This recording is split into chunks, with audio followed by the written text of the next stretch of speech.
Welcome to the Poets. I'm no stranger and I've been here before. It's nice to see a big crowd of the Poets. Hello, you alright? Hello, girls. You two sisters. Couldn't Cinderella come? I'm only kidding. Hey, look, I know this girl. Doris, Doris Karloff, that's it, yeah. Doris Karloff. Anybody watched the telly last night? See that half-naked lady lying down on the beach? And she had a soft drink in her hand and she looked at the camera and she said, "I just had 7-Up." Anybody watch the University Challenge last week? No. You come home from the pub tonight, you watch the University Challenge, I'm canned on a Sunday and you answer one question in 100. And a Saturday watching the University Challenge, it was a special one. It was Dublin University versus Belfast University. And after 6 weeks the scores were dead level, 0-0. Bamba Gascoigne asking the questions. Paddy Murphy, your starts for 10, he said, "Where's Adrian's wall?" He said, "It's behind Adrian's house." He said, "What's an albino?" He said, "It's an old comic." He said, "What's a peach?" He said, "It's a suede apple." He said, "Where do cuckoos build a nest?" He said, "That's a trick question because cuckoos don't build nests, they live in clocks." He said, "A question of politics, what was Mrs. Gandhi's first name?" He said, "Goosey Goosey." He said, "Who was, in Greek mythology, who was half man and half goat?" He said, "Billy the Kid." I don't usually work with a double act, but if you want, we will, right? Right, okay. No, you stay there. I'll tell you what we'll do, right? I'll sing Swanee River, you jump in.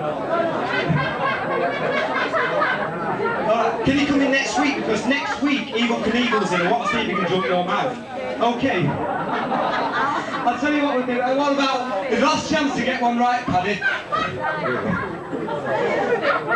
The last chance to get one right. He said, "What happened in the Bible when Moses went up to Mount Olive?" He said, "Popeye kicked his teeth in." Right, we had a few celebrities in here tonight, hey, haven't we? We had Chris Quentin in, we got Fufu at the bar there.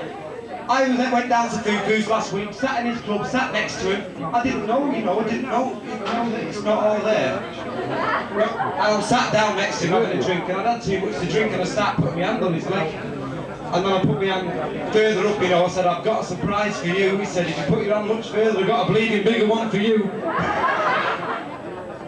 Hey, I tell you what about the cinema? Any of you birds ever go to the cinema?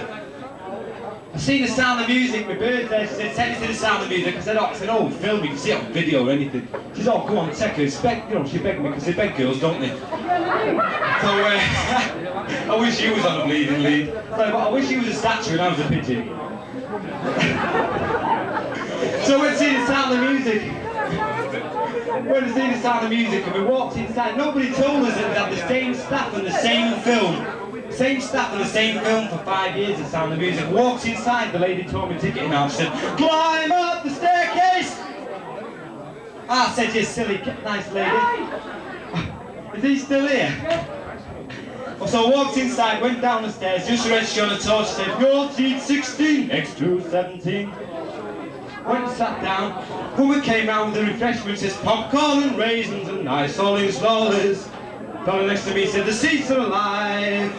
I said, "I've had enough of this. Where's the manager?" He said, "Up on a hill with a lonely goat." Right, here's another one you won't like. Fella went to the doctors. Fella went to the doctor and said, "Doctor, it just slipped in the bath, got a bar of soap stuck up my bum." He said, "That's lifebuoy." No, you've got it wrong. They explain it to you, you're the idiot. Right then. I'll have to give him a job, you know. They kill me out, so they don't give him a job. Book him next week, Al. Paddy, yeah. Just a minute, I'll tell this one, you can tell one later. We're getting him up after, we're getting him up. Paddy went to the doctor, he said, "Doctor," he said, I can't make love to the wife anymore." Doctor said, "I'm not surprised, you're not fit, you're too fat, you're obese." He said, "I want you to," yeah, I don't know what that means. He said, "I want you to run 10 miles a day for a fortnight and then phone me." So 2 weeks later the phone rings, it's Paddy on the phone. Doctor said to him, "It's for you, Paddy." Doctor said to him, "How's things with the wife?" He said, "I don't know, I'm 140 miles down the road." Yeah, it's rough here in Salford, isn't it, eh? What do you think, eh? It's so rough in Broughton that the police walk around in trees, and that's inside the police station. Stood on Great Clue Street, minding my own business, and this copper came up to me, put his hand on my shoulder and said, "Excuse me, I'd like you to accompany me to the police station."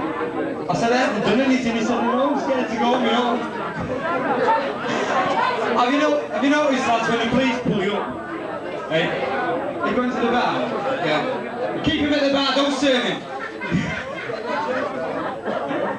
Have you noticed, lads, when the police pull you up and you're driving down the road, they always come up to you. You sat there in the driver's seat, you can hold the steering wheel, and they always say the same thing. "Excuse me, sir, you the driver of this vehicle?" I said, "No, it's automatic, but I've got a beer light." He said, "What have you got in your boot?" I said, "Me book." He said, "Have you got a police record?" I said, "Yeah, message in the bottle." He said, "Get out, your rear light's not working." So he showed it me, I gave it a kick and it came on. He said, "That's clever." He said, "Now keep your windscreen, see if your tax disc pops up." Anybody here go to these Chinese restaurants?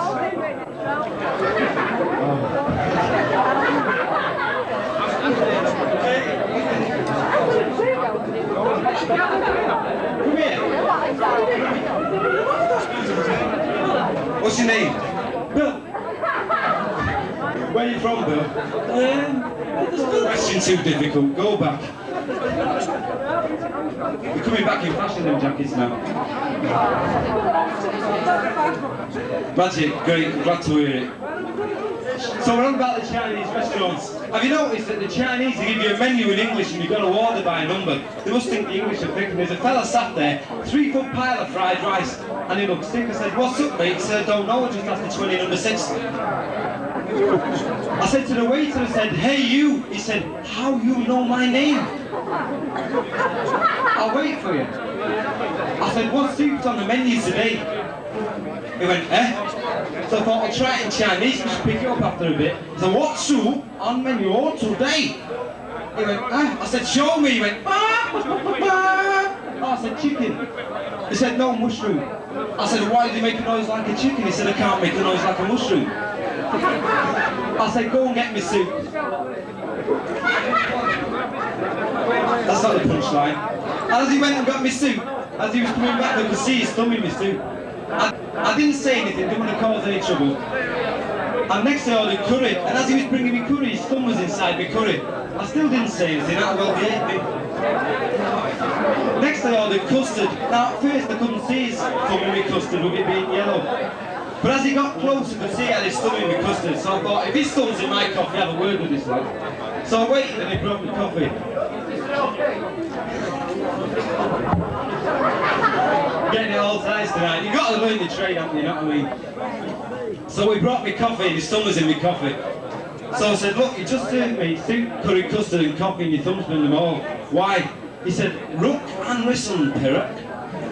Doctor tell me I have skeptic thumb, must keep in something hot." I said, "Well, why don't you shove your thumb at my bum?" He said, "I do in kitchen, but not when serving." Right, last one to finish with. Cheer, big cheer. Thank you. He's getting up after. I had a friend like him once, you know, up there. I had a friend like him. He gassed himself. He didn't stick his head in the oven, he stuck the oven in his mouth. Woman went to the doctor, she said, "Doctor, it's a good one, shut up. You tell your mates tomorrow, they think you're funny." Somebody should. So, woman went to the doctors. She said, "Doctor, I've got red spots all over my chest. Look, red spots." He said, "Take these pills, come back in 2 weeks, your red spots will go away." So 2 weeks later, she came back. He said, "Have your red spots gone?" She said, "Yes, but now I've got these hairs." He says, "How far down to this?" He says, "Right down to my balls. That's another thing I want to see you about." Thank you very much. Thank you. I'd like to say you've been a challenge, and you've won. Give him a round of applause, come on, he's done a good job. We'll see you in about 5 minutes' time, alright, don't worry.